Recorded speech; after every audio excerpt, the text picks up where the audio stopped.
Trump's attacks on South Africa reveal a deeper truth about his views on race. South Africa's president, Cyril Ramaphosa, didn't hold back this week. Yes, crime exists in his country, but most victims are black South Africans, not white farmers. That didn't stop President Trump from pushing a dangerous narrative.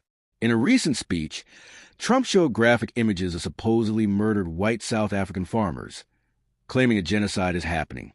But here's the thing. Those images weren't even from South Africa.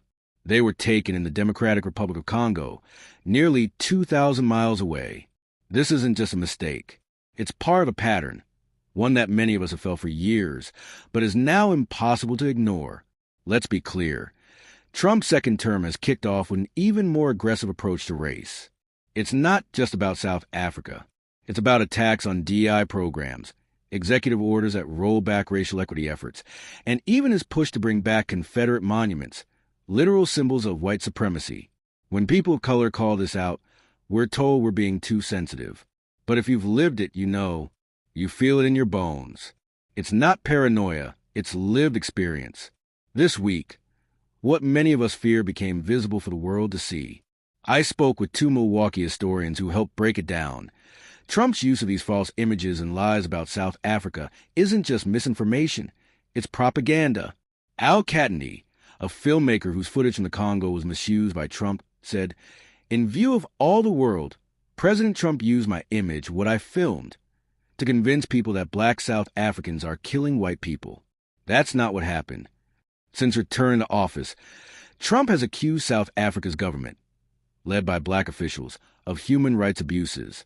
He claimed they're seizing land from white farmers, that there's a white genocide, and that white South Africans are being targeted just for being white. None of that is true.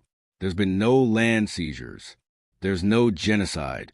And experts say that crime in South Africa, as tragic as it is, affects people of all races.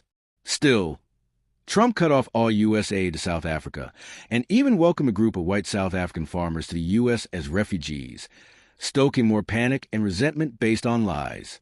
Some of these claims echo what we've heard before from Trump allies like Elon Musk and far-right commentators, who have long painted South Africa's black-led government as a threat to whites. It's hard to see this as anything other than what it is, a racist distortion of reality used to stir division and fear.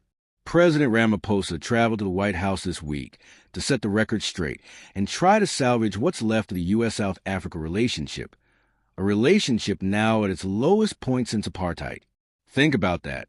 The last time relations were this bad was when South Africa was run by a racist white regime that denied black people basic human rights. It's more than just politics. It's a reminder that the fight for racial truth and justice isn't over. Not here, not abroad, and certainly not under this administration.